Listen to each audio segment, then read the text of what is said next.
Okay, we are 2 minutes past our start time, so we'll get started. Kia ora koutou, nau mai, haere mai, hello and welcome. My name is Jordan, and I am speaking to you today from Pōneke, Wellington in Aotearoa, New Zealand. My pronouns are she, her, and I'm a member of the organising team for Imagining Abolition, and I'll be moderating this session, which is called Abolitionist Praxis and Labour in the Carceral Continuum. First of all, I would like to make you aware that closed captioning is available. So if you'd like to view a live transcription, please click the live transcript button on the bottom menu and select show subtitle. Also, in order to secure this space, unfortunately, you cannot rename yourself once you've entered. And we're very sorry if you were unable to add your pronouns already, but we urge you to do so before you log into the next session, if that's something you'd like to do. In dreaming of this event, our team was inspired by words adapted from Project NEAR. Abolitionist futures are not compatible with white supremacy, settler colonialism, misogyny, heterosexism, transphobia, ableism, and classism. Yet these systems of oppression are all around us and affect us even in this event space. The hope our team has for this session is that organisers, presenters, and participants, particularly those of us who carry a lot of privilege, are mindful of the differential impacts of power and have the courage to hold to account anyone here who exercises power in ways that enact harm. If one of our organisers removes you from the session, our intention is not to punish nor exclude you, but to practice care for the abolitionist community that we are building. If you would like to post reflections about the conference on social media, please use the hashtag #ImaginingAbolition2021. It is now my pleasure to pass over to the presenters. Thank you. Hello, everybody. I'm so happy to be here presenting today with you all. I just want to say that I am choosing to stay anonymous in this presentation just to protect my future ability to go into prisons to continue this work. And just to say a bit about this panel, the way the three of us met is through a group called Joint Effort, which is a feminist abolitionist prisoners support group.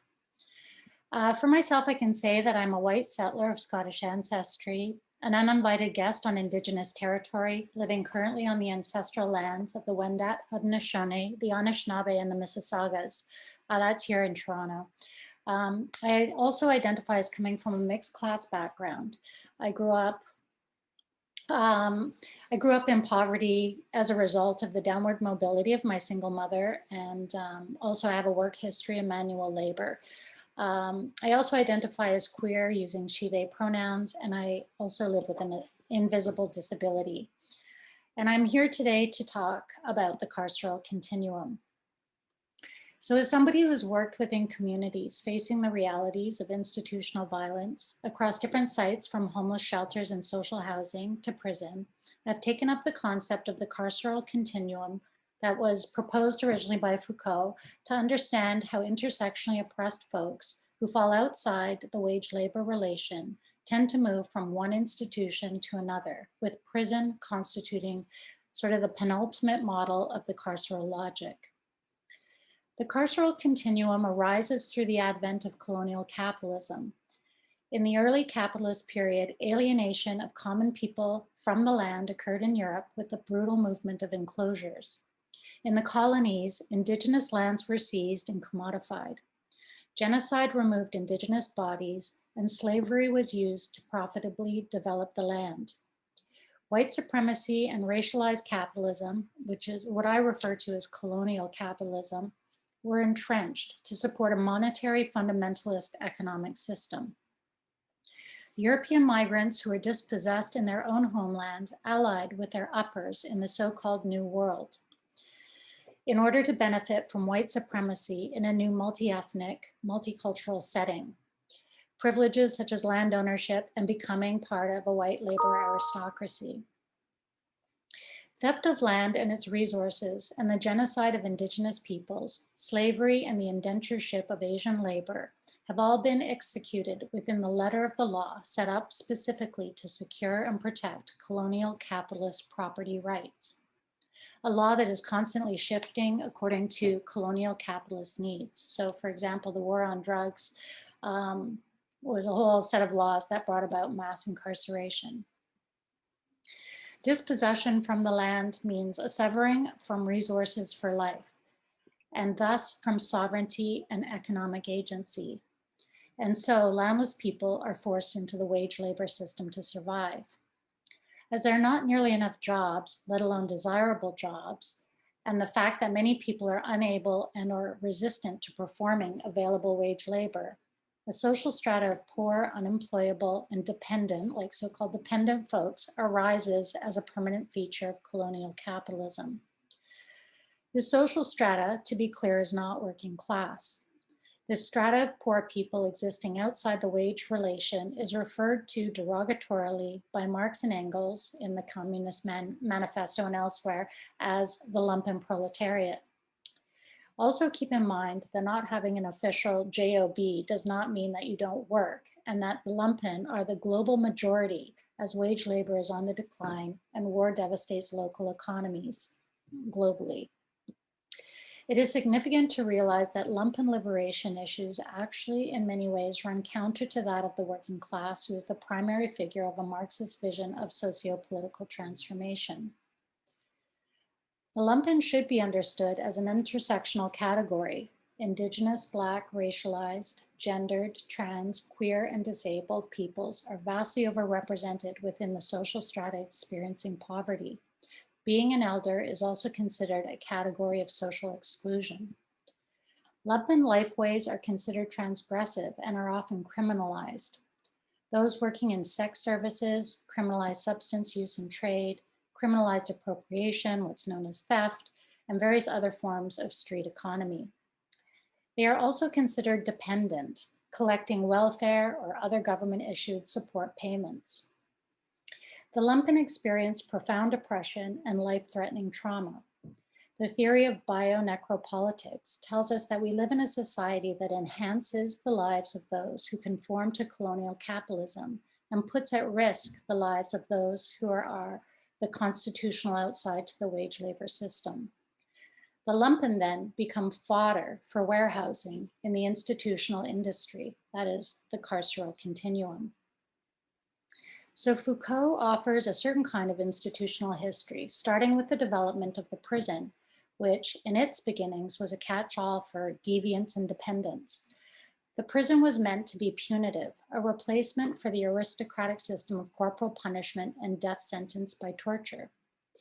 Later, the prison was diversified into a multitude of differing institutions according to the scientific diagnosis of bodies: criminal, insane, queer, disabled, sick, vagrant, unemployed. For example, disabled and mad peoples have been consigned to hospitals and residential institutions where they are subject to medical experimentation and eugenics. Indigenous peoples have been consigned to reservations, residential schools, foster care, and now prisons. Unmarried, pregnant women were put in homes for wayward girls. Each of these sites have similar controls and work together to manage unruly bodies. Alongside institutionalization, other Indigenous and Black bodies in particular were slated for death by genocide, war, and lynching, and other forms of racialized colonial retribution and violence, while Asian bodies were considered disposable in dire work conditions, like on the railway in particular. From this history, we can understand that the diversity of institutions we see today are interconnected by their roots in the European prison and the prior history of aristocratic violence and torture, and thus draw on similar disciplinary tools and purposes. Foucault first described the dispersal of institutions across the social landscape as a carceral archipelago, evoking the image of a series of islands in a sea of non-carceral society. Each island in the archipelago being a discrete physical building of confinement. Foucault also wrote that the frontiers between confinement, judicial punishment, and institutions of discipline tended to disappear and to constitute a great carceral continuum. Importantly, Foucault understood that as the carceral flows from one space to another, that people also moved from one institution to another. In their survey of carceral continuum theory, Moran et al. Seek to understand how the carceral can be discrete, compact, architectural, diffuse and pervasive all at the same time. They propose that, quote, carceral geography could delineate the contours of the carceral core and trace the ways in which the techniques of the prison are disseminated to more diffuse carceral forms. For me, a politically robust approach needs to include two considerations. So the first is to see that the institutions and spaces of the continuum are linked by the ultimate goal of protecting and reproducing the colonial capitalist power structure of commodified property, whether that be land, labor, possessions, and or investment interests. These need protection from those who hold the embodied and critical knowledge of the ethical failure of society, those who might threaten the system via sovereign acts of economic and or political rebellion, and thus must be contained, disciplined, warehoused, disposed of, disappeared. Second, I think it is of key importance to not just look at how techniques of the prison are applied in different sites and spaces, but to also see how carcerality is relational. So understanding the continuum as a relational structure brings to the fore the dynamic between those who are in a position to incarcerate, to uphold the carceral continuum, and those subject to containment and control. The carceral continuum does not only manage and stigmatize poor and transgressive bodies, it also enforces docility among the other classes. Foucault noted that the prison transformed the punitive procedure into a penitentiary technique. The carceral archipelago transported this technique from the penal institution to the entire social body. Now society consists of, quote, the teacher judge, the doctor judge, the educator judge, the social worker judge. Rather than judge, I prefer to liken those who enforce the continuum with the guards. So we'd think of the teacher guard, the doctor guard, and even the judge, in my mind, can be seen as a guard. Let's bring him down from on high, from the esteemed location of the technocrat of the legal system and in the trenches where judges belong. And I would also add to this list the gentrifier guard and the citizen guard. Thus, in the most diffuse sense, much of the so-called law-abiding general public are also guards. Structures that determine how privilege is attained within colonial capitalism, for those not born into privilege, means that privilege and oppression occur together as a double-edged knife. For instance, the deprivileging of relation to land is the initial moment from which privileges to material needs and wants are to be recouped through adhering to carceral relations and structures. Propertyless people must succumb to the power structure in order to live. The more an individual moves up the ladder of colonial capitalist privilege, the more guard-like they must become. The more they move down, the more they will encounter institutionalization. The institutions of the continuum start with the abstraction of the body. Rather than the body being a site of complexity, potency, and inherent gifts specific to the individual that we contribute to society, the body is seen as a site of extraction by dominant forces outside of it. A set of rules, disciplines, standards, regulations, expectations are placed on the body by those who operate the institution and those who uphold the continuum. The body is expected to respond accordingly, to succumb to labor discipline, be sober of criminalized substances, respect authority, be a consumer, pay taxes, accept rehabilitation. Each site of the carceral continuum has characteristics of other sites. So the prison is a site of shelter, social work, and forced medication. It has educational, family, and work programs. Surveillance and now algorithm softwares are a constant and normal part of everyday life, used on city streets, social media, in banks, schools, social housing, prisons, shelters, the workplace, etc. The homeless shelter is a site of disciplinary action, rules, arbitrary power, hierarchy, nutritional starvation, sleep deprivation, displacement. The hospital is a site of forced restraint, over-medication, regulation of daily routine, statistics, infantilization. Social housing is a site of social danger, neglect, stigmatization, infestation, and segregation. The main tool of the carceral continuum is a multiplicity of violences, from microaggressions to execution. All of them are structural and meted out along lines of imposed difference from the white supremacist, cis heteropatriarchal class norm. Beyond the specific architectures of various institutions, the carceral continuum describes the spatial discipline of the colonial capitalist city, a spatial discipline manifested through private property, neighborhoods, and public space, through crown lands, parks, through reserves, or what you call reservations in the US, and other legal frames that are placed on the land.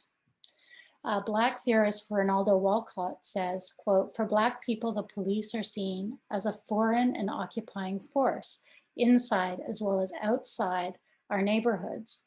They are seen as regulators of movement and intimidators, threatening potential, if not outright violence."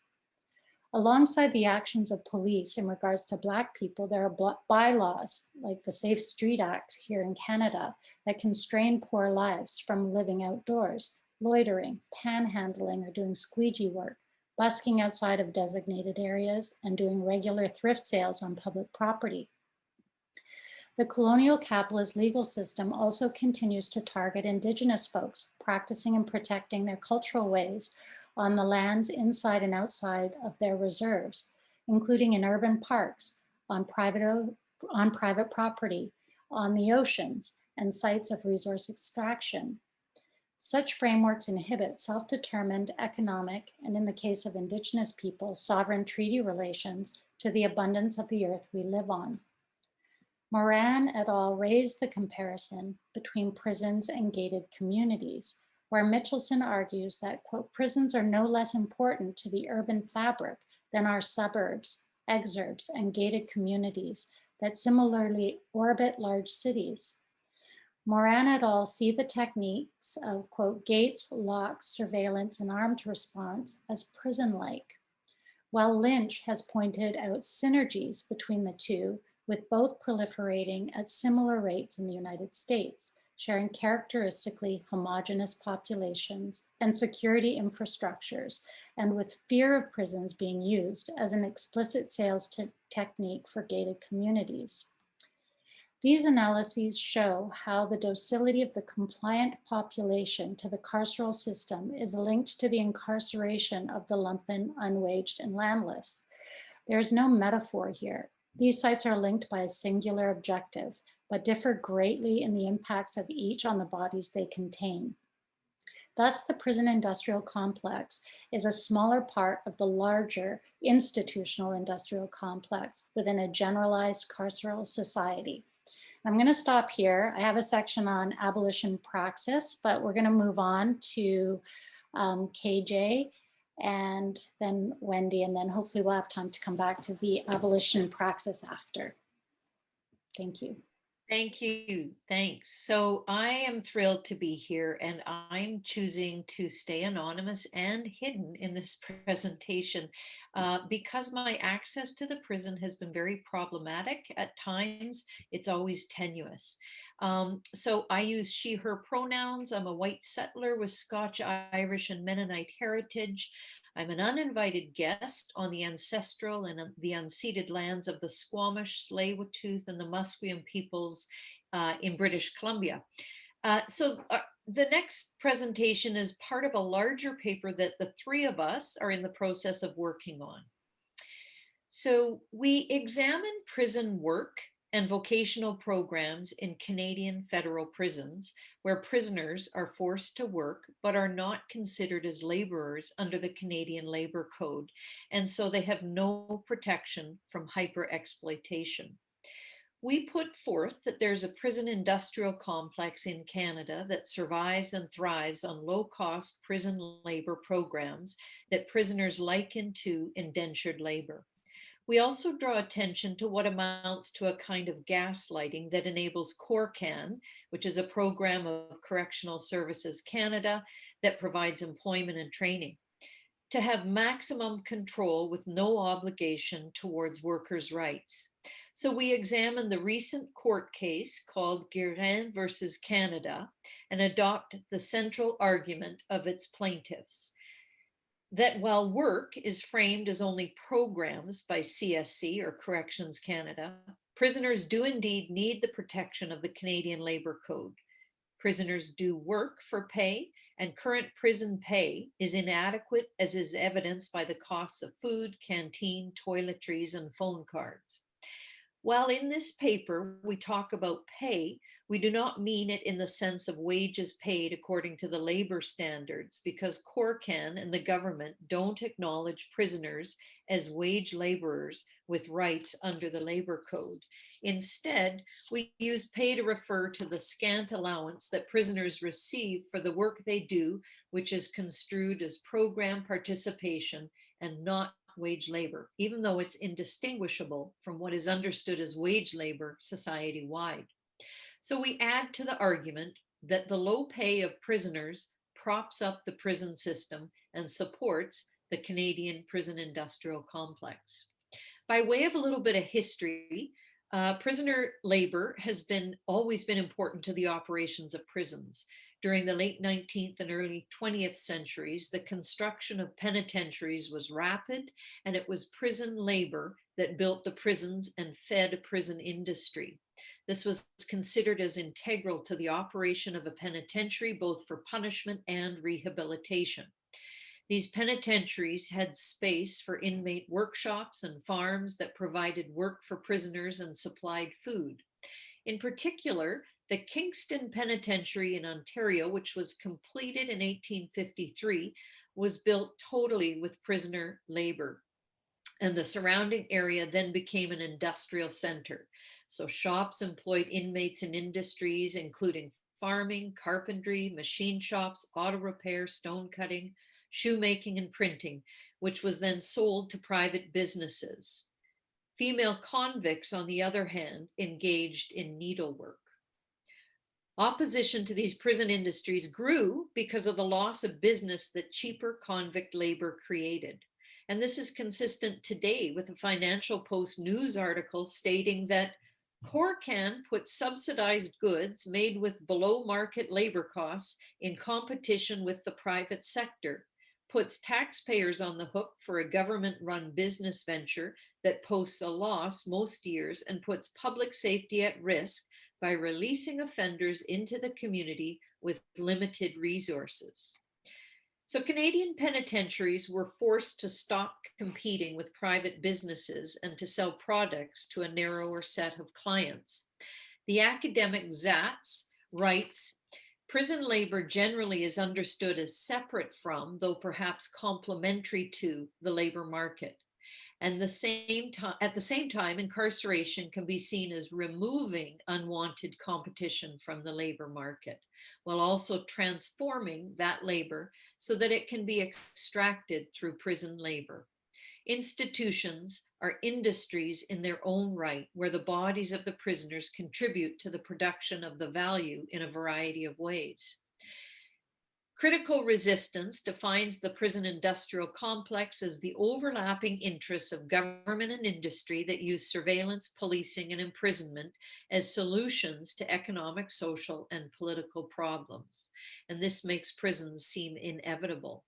The carceral industry provides jobs across the classes, from political officials, prison administrators, government branches, to guards, construction workers, building and maintenance, food supply, researchers, and so on. So incarcerating people becomes a solution to propping up an economic branch of society and creating profits for satellite industries invested in prisons. While society complains about the high cost of incarcerating an individual at just below 115,000 per year, this money doesn't go to the prisoner. It's circulated through society as pay to all those employed by the prison industrial complex, who spend that money in the general economy in terms of purchasing power, investments, property, commodities, and so forth. It's the job of the government to circulate money in the economy, and the prison is one way to do this. So prison labor is just one dimension of the prison industrial complex, and that prisoners are paid so little is a real indication of the general social desire to continue to penalize low-income people while the prison industrial complex benefits the rest of society. Indeed, it's often pointed out that the cost of incarcerating one individual is much higher than what it would cost to directly support that individual to live a reasonably resourced life, like what a basic income might provide. While it's often thought that the prison industrial complex is a massive expense to the taxpayer, what is a deeper truth is that it is a hidden cost of colonial capitalism. It is needed in order for profit to occur anywhere. It is necessary. For government-run prisons, profit is not a driving force of expansion. However, the government always wants to produce jobs, so its interest in expansion is to keep employment up, especially since it is a huge industry. In either case, the increase of the prisoner population is a main interest in order to keep the prisoner industrial complex afloat as a pillar of the overall economy. Thus, tough on crime bills are passed and police funding is increased. Canada had an initial experiment with privatization and then went back to the government-run model for now. What is true of all institutions from their inception is that they try to offset their operating expenses through neoliberal measures of rolling back on funding and shifting the cost to the prisoner. Prison labor becomes one of the means for the prison to recoup its costs. What we do see with the Canadian prison industrial complex is its neoliberalization in terms of decreasing the resources accorded to prisoner survival resources, shifting the costs of incarceration onto the prisoner, as well as cutting costs through the exploitation of prisoner labor, while continuing to raise pay rates of employees of the Canadian prison industrial complex. I'm going to turn it over to Wendy now to speak about the legal case and her relationship to it, and then join the others a little bit later. Hello, everybody. My name is Joanne Wendy Berito. I will pardon my French. So I will acknowledge that from the start. I will acknowledge that I'm on unceded territory of the Tanasatake Two Mountains, traditional territory of the Six Nation Mohawk. I am European Mohawk background. I'm also serving a life sentence for second-degree murder. Spent 8 years between Joliet Institution and FBI in British Columbia. I'm a paralegal. I'm a glad to report writer, which is a pre-sentencing report specific to Aboriginal offenders. And I'm an advocate. I'm also one of the applicants of the Guérin versus Canada case. My role here is to define through the words of the Honorable Mr. Justice Roy, who was the judge at the hearing. He gives us a lot of insights on their future roles in this, but he explains the difficulties that inmates have in upholding their rights. So the case, Guérin versus Canada, challenged 3 instruments of the regime for payment in federal prisons. First one, the Corrections and Conditional Release Regulation, the CCRR, the Commissioner's Directive 730, Offenders Program Assignment and Inmate Payment, and Commissioner's Directive 860, which will be the CD, Offenders Money. The 3 main arguments were that regulation, the CCRR and the CD 730 and 860 are inconsistent with the letter, spirit, and objective of the CCRA, which is the Corrections and Conditional Release Act. That the pay system, as described in the CCRR and CD 730 and 860, violate the Canadian Charter of Rights and Freedoms, Constitutional Act of 1982, Schedule B, and that the CCRR NCDs are inconsistent with Section 7 of the UN Standard Minimum Rule for Treatment of Prisoners. Our part in here, most important, is 3, that the domestic instruments are inconsistent with Convention 29 and 105 of the International Labour Organization and the Canadian Labour Code. But most important, that there is an employer-employee relationship with the inmates and the CSC. I will give you also a little bit of history on this. Before 1981, the pay system in place was considered a reward for good conduct and general participation in programs, rather than direct return for work performance at an assignment job. There were 5 levels of pay, from $1.30 a day to $2.30 a day. In 1981, CSC wanted to pay inmates for their work, but also to pay the inmates who were participating in education and vocational programs. Different pay scales were created for work, vocational programs, and education, and inmates in psychiatric centers. Inmates who worked earned a minimum of $3.15 a day in maximum security institution and up to $7.55 a day in minimum security institutions. The minimum wage of $3.50 per day corresponded to the disposable income of a single person on the outside earning a federal minimum wage of $3.50 an hour in 1981.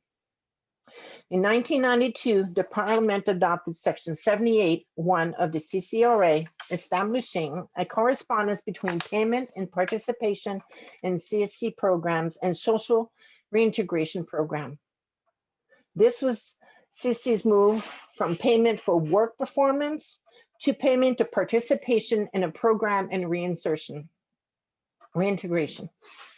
This subsection still reads the same today, and it's important to read. Payment offenders for the purpose of A, encouraging offenders to participate in program provided by the service, or B, providing financial assistance to offenders to facilitate their reintegration into community. The commissioners may authorize payment to offenders at a rate approved by the Treasury Board. In 1994, the CD 730 was amended to link inmate pay rate to their individual correctional plan objectives. The current rates set out in the CD 730 are as follows. Level A, which is the highest level, $6.90 a day. Level B, $6.35 a day. Level C, $5.80 a day. Level D, $5.25 a day. And level E, $2.50 a day for inmates who are unable to participate in programming for reasons outside their control. And an allowance of $1 a day is paid to inmates not participating in programs. Each inmate pay level is reviewed considering several criteria: punctuation, performance in meeting expectations, participation in correctional plan, and general behavior. All of these are very vague. A change in this performance review was also implemented in 2013. It is now much harder to pass from one level to another. Any infraction, no matter how small or merited, will make the inmate ineligible to pay increase. Most of the inmates who are at the pay level A in 2013, when this was implemented, dropped within the first 12.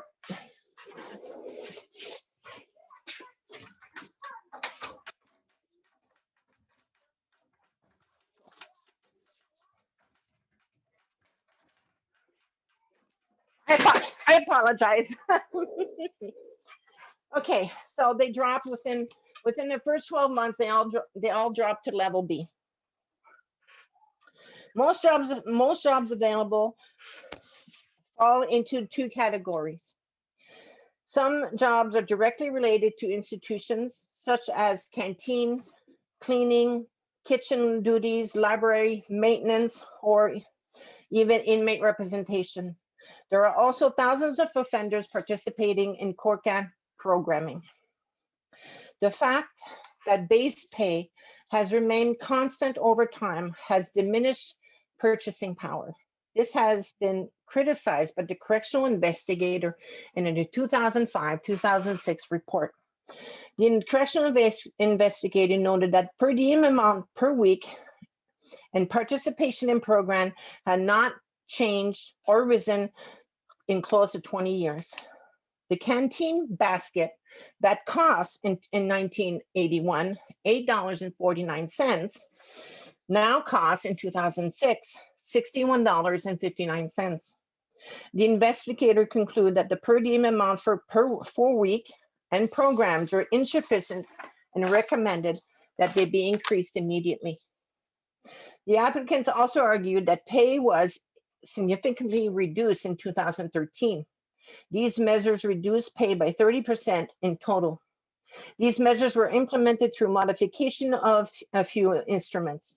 The amendment was made to add phone system costs and to deduct for accommodation, food, and work clothing, which were already permitted in Section 104 of the CCRA. But very importantly, the only deduction was a 25% deduction after pay in excess of $69 every 2 weeks and not at a base pay. Of course, the Attorney General disputed each and every argument presented. His opinion, not only did CSC comply with the exercise of the discretion conferred by Parliament under Section 78 of the CCRA, but there was also no constitutional recognition of minimum pay that would result in a violation of Section 7 or Section 12 of the Charter. The Attorney General also vigorously defended the penitentiary incarceration system, noting that protecting society remained paramount under the CCRA, which had nothing to do with pay. He also stated that the government provides product and services to offenders free of cost. In fact, as my colleague noted, they noted that in 2013 and 2014, it cost $115,000 per inmate per year. They also omitted to indicate, as per our last federal budget, that 70% of that cost goes towards payroll and benefits to employees. It's important to note that the court was not sitting to consider the wisdom of the policy decisions made by the government. Courts can intervene only if there's a violation of the Constitution.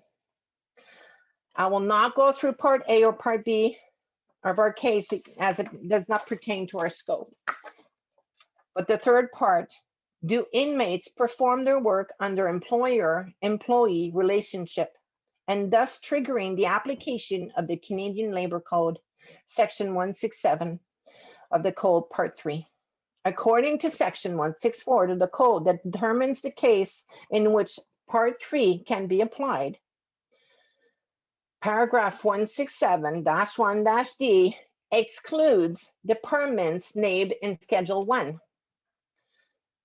And Lord and behold, CSC is found under Section 1 of the Financial Administration Act. It is a department, and Part 3 of the Canadian Accord does not apply to them. So this means that the Canadian Labor Code cannot be applied to CSC departments, to the CSC because it's a department. Employment in a department is strictly governed by 3 acts: the Financial Administration Act, the Public Service Employment Act, and the Federal Public Sector Labor Relations Act. The Public Service Employment Act states that authority to make employment to and within the public service has been vested in the Public Service Commission, which can delegate this authority to deputy heads. This means that inmates working in institution are not employees of CSC since they are not duly appointed. It is reasonable to conclude that the payment made for services rendered constitute income, which establishes employer-employee relationship. If that was the case, the commissioner would have been acting outside his authority conferred by him by Section 78 of the CCRA. He is only authorized if the payment is for purposes of encouraging participation in programs or providing financial assistance to facilitate reintegration into the community, and not payment for services rendered. The major problem would be the alleged employer-employee relationship clearly requires an employer. In these circumstances, this could only be CORCAN or CSC. But not just anyone can be employed by a department. The Public Service Employment Act sets out the conditions required to establish the employer-employer relationship. The generic argument is that the text is restrictive and places unreasonable limitation on favorable decisions. In each case, the decision made under this subsection could be the subject of a judicial review. But if the test has not changed, it remains a test to comply with. An unreasonable decision or one which violates the rules of procedural fairness can still be challenged. The court found that participation in programs did not constitute an employer-employee relationship under current law. Consequently, the application of the judicial review was dismissed. To claim that participation in one of the programs offered by CSC constitute appointment to a department and therefore to the public service as defined as the Public Service Employment Act, if they had, there may have been some recourses, something to think about in the future. These were the words of the Justice Law. So the judicial review was denied, but he gave us many openings for the future. Many parts in here were discussed on food, canteen, and costs that were normal or free in here.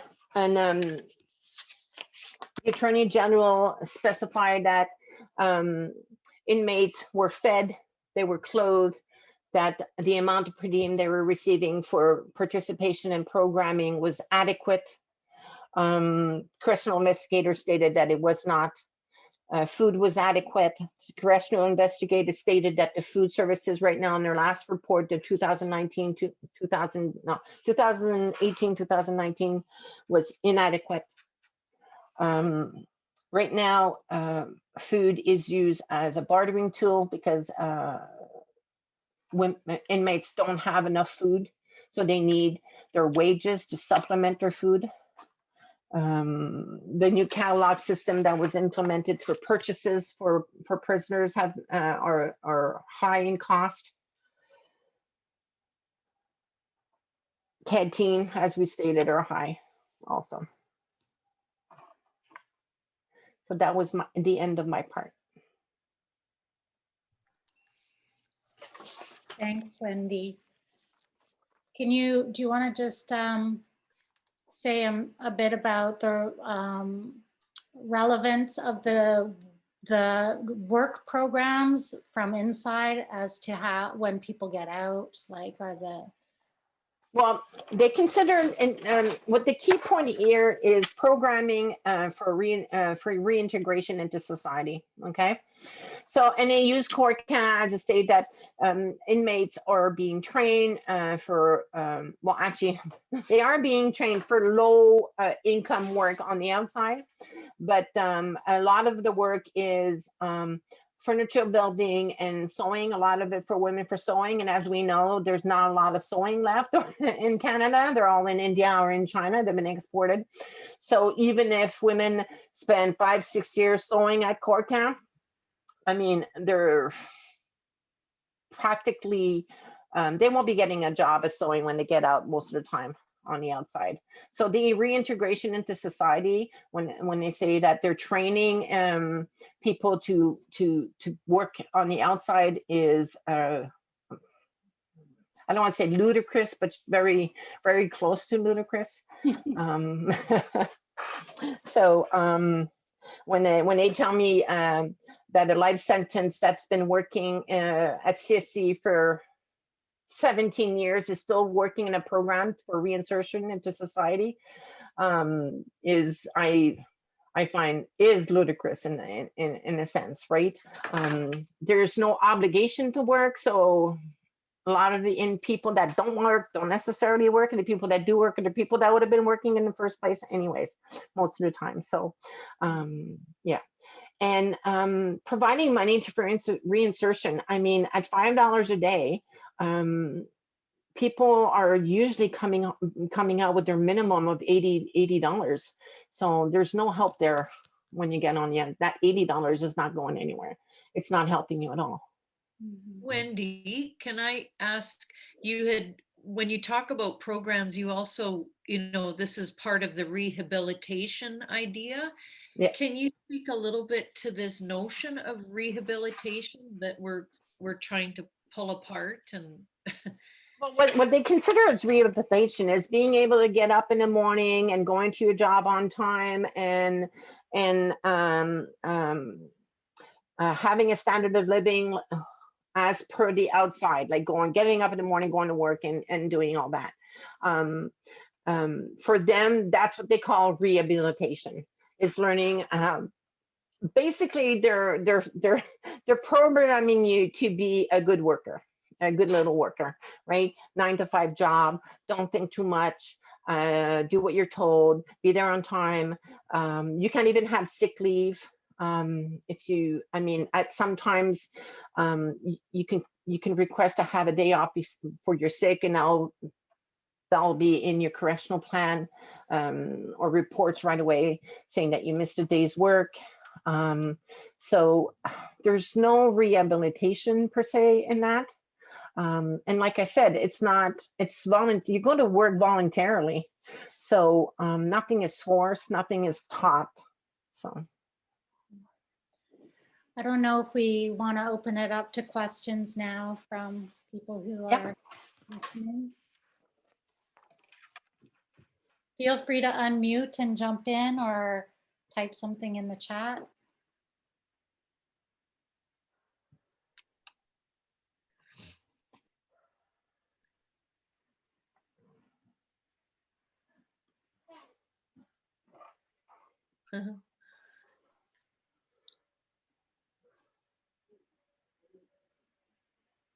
There's a question, is work voluntary if you need to buy extra or good food and phone cards?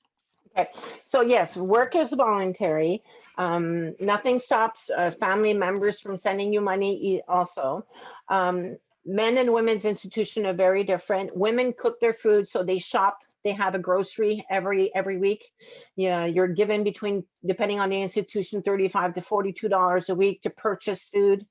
Men have their own canteens. Some minimum have cooked their foods, and then you can purchase food on canteen also.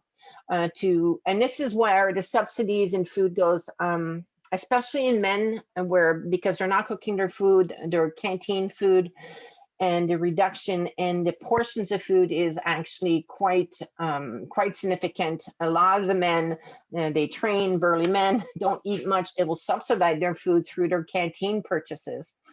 And women's institution will do the same. At $35, you're not eating a lot of vegetables or fruits or anything good for health. So I used to buy candy. I used to have money because I had help from the outside family members. So I'd have a lot of money for canteen.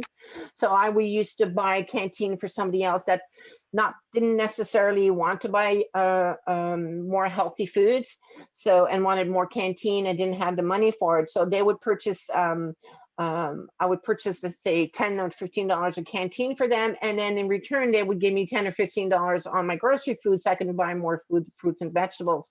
So on this aspect, food became a commodity, right? Phone cards, same thing. You have to put money on your phone card, 50 cents for local calls, and depending on long distance, I didn't know quite exactly the amount of it. It's like $1.12 or $1.16 or something for long distance. So if you're not receiving any help from the outside, these pay of $5.30 or $6.90 a day go towards your phone card also. Yeah. Is that a per minute charge or per call? No, long distance is per minute. Per minute. Permanent, yes. They don't have a TELUS plan. They have, you know, Bell is making money off their backs for sure. And the reality, you know, I know the women's prisons more, but people are living very far from home and usually have kids, or so the phone cards become incredibly important. They do. I think, Jen, if you Jen? want to jump in, yeah. Yeah. Yeah, I'd be happy to, if no one minds. Thank you for such a rich presentation. It was like theoretically really a lot for me to chew on and think through, and then it's so grounded in like a really important history of labor that's forgotten in the Canadian context. I think I have a question about maybe it's multi-pronged. I was wondering if you can give like a maybe a layman's term summary of the case. Yeah, it's a little complicated, but basically is that okay, so any issues on this case that had to do with the UN, United Nations, or international laws, the judge concluded that unless the government decides to apply them, they cannot be applied to Canada. So we had to go through all the cases, the case laws here. The charter, section 7, section 12, right off the bat, didn't have enough evidence, or the arguments were flawed. So I didn't go into that necessarily. So layman's term is, since Correctional Service Canada is a department, okay, of the government, right? And that it's an exception to the rule of the Canadian labor law. So Canadian labor law does not apply to this particular department. Okay, so the three acts do apply, okay, to a Schedule 1 department, governmental department, right? And it basically says that only designated official can appoint employees, or can give, you know, everybody knows in Canada, when you apply for a position at the government, there's a long form, right? You have to apply to a department head, and it's the department head that hires you, right? Because he has the mandate to do so from the government, right? Section 78 of the CCRA gives the CSC head, okay, commissioner's head, the only, he can only pay for participation to a program. If you read this, section 78, like I said, the department head can only pay for participation to program, cannot pay for employment. It doesn't have that mandate from the government. So basically, I call it my labyrinth, right? Because to be able to challenge all these, you have to go through a minute labyrinth to figure out where our rights come from. Because, you know, we don't have Canadian labor rights, right? We're not hired under, you know, under a particular part of the department, so we don't have rights there. So basically, they've maneuvered the system and the regulations and the law, so it's very complicated for us to have rights. But what I find interesting about this case is that the judge gave us little openings in here. Okay, so yes, we were shot down in this particular case, but by rereading it, you can see little openings that the judge gives you for the next one, for the next case. Did I? Yeah, that's helpful. Thank you. I have a follow-up if no one minds. I don't want to monopolize the time. Is that okay? I don't think we have another question, so go ahead. Okay. My follow-up is I'm reminded of how Bell Canada, a telephone company in Canada, had a monopoly over, I think, telephone privileges in federal prisons. They still do. And I think there's been political action and maybe legal action to challenge it. And that was what I was reminded of when I heard of this new case about non-wage labor and the exploitation of prisoners. And maybe my question is, how effective are you finding legal action against the state? Are you finding it exhausting? Are you finding it, narrow? Are you finding it the maybe most effective set of tools in order to challenge prison conditions? The only way we'll ever win is by challenging, and a lot of the challenges that we're winning is charter challenges to our charters, right? And I think this one might be another charter challenge, right? But done specifically, and that's why I like the fact that the judge here kind of gives you openings and gives you a direction on where you should go. If we look at solitary confinement in prisons in Canada, the only one was a charter challenge, right? I think if I could just add to that, Yeah. we are considering in the article, like, what is this indentured labor? Like, what kind of labor form is this? Because actually the prisoners do apply for the jobs. We were in the article, we kind of talk more about all the comparisons between like labor processes in the outside world versus the labor processes in the prison, and what are the similarities. The case was lost on a technicality. Basically, the judge said that if it is if you come back with a charter challenge, then you might be more successful in circumventing the technicality about the departments and all of that. So in our abolitionist praxis part, we were talking about, like, where are the unions on this? Like, the union should really be supporting prisoners. There is a history of Wobblies supporting prison labor, but there's other sort of things that we can do on the outside or part of an abolitionist praxis to support prisoners and people working in prisons too, because it is really important for their, like Wendy said, the wage hasn't been increased in how many years? 20 years, over 20 years. So that is sort of one of the complaints that was the basis of why they wanted to put this case forward. But it is really important to support the economic survival of people in prison, both in prison and coming out. And Kirsten had some other things to contribute to that abolitionist praxis, if you want to jump in the last minute that we have. Sure. We just did a little bit of a summary. As abolitionists, we work to mitigate the harms of the prison labor program. And so some of what we do in our group, we give penitentiary packs to folks first entering prison that, to begin their prison sentence. They need clothing, shoes, socks, coats, undergarments, a fan, a bedside lamp, a toothbrush. And this has to last, anywhere from 2 to 25 years. We raise money to buy up prisoners' artisanal and craft work.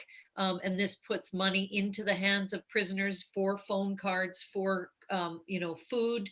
And when we can, we donate to the Inmates Committee or the Sisterhood so that prisoners can have socials and powwows with their family. We write letters, always trying to work in connection with prisoners or formerly incarcerated. We write papers together and do talks together. So we try to resist that heavy stigmatization of those coming out of prison and support a shift in community members' consciousness away from neoliberal personal blame and towards self-affirming and political subjectivity. So I wanted to say, is there a tax on system on labor? Yes, there is a tax. I used to have a form. I can't remember exactly taxation. We're forced to put money on our savings accounts, and but not the tax like we would see in the normal pay. Our taxes are doubled though, which is one of the things. A canteen, when they purchase the products for their canteen, they pay taxes on there, and then that amount is put on to the canteen items, and then we pay taxes on there, so we're double taxed. So not only don't we have any money, but we're paying double taxes on it. And how much of your pay goes to room and board? Well, it's 30%. Well, actually, room and board is 28% of the pay from base pay, right? But only after level anything over 250. Okay, not 250 and under, you don't pay room and board. So it's basically room and board itself is 28%, and then you have 8% for the phone system. So not only are you paying for the phone, for using the phone, but you also have to pay for the administration of the phone also. And this 30%, we hadn't had a pay increase in 20 years, yes. And this case came about in 2013 when the conservative government decided that to make sure we didn't forget that we were in jail for a crime, that we should be paying our room and board, instituted this 28 and 8% tax, 30%, room and board, if you will. So thus reducing our income by 30% and stopping our incentives, core incentives, which could have gone from 25 cents an hour to $1 an hour. Yeah, amongst other things, and then making it harder to go from one pay level to another also. You gotta love the conservatives. Well, on that note, we're running right up against the next session now, so I'm really sorry to have to do this, but we're going to have to wrap up. And I know that there's some more questions in the chat, so if you do have a question you'd like to pass on, I see that there's one that's been written out in full, and Ali, you might have one as well. If you'd like to either put it in the chat now or email it to us on the conference email, we can pass it on to the presenters, and if they would, at their own discretion, they can give us responses to put on the website after the conference. So please, if anything occurs to you or you'd like to chuck anything in the chat right now, please feel free to. Otherwise, I just really want to thank our three presenters. As Jen said, that was both theoretically rich and absolutely grounded, and the amount of detail that you gave was amazing. I was just thinking about the incredible and depressing relationship with what's happening in New Zealand, quite similar situation. So thank you so much for sharing your knowledge and experience with us. Thank you to Gabby and Jen and Marina for your organising and background work on this. Jen, did you want to say something before we close? Just wanted to highlight a question in the chat asking for your publication if you've written it already. So if you want to put that in before we close. It's not in yet. We're still finishing it. We're still very much working on it, but we've had a lot of support to present. There's Canadian labor law, BC labor law, the labor law lawyers that want us on the conference. So there's a lot of interest. Well, when you've done it, let us know and we'll put it on our reading list on our website. Perfect. Thank you so much. Thank you so much, everybody. Thank you all. Thank you, everybody. Bye. Bye. Thank you.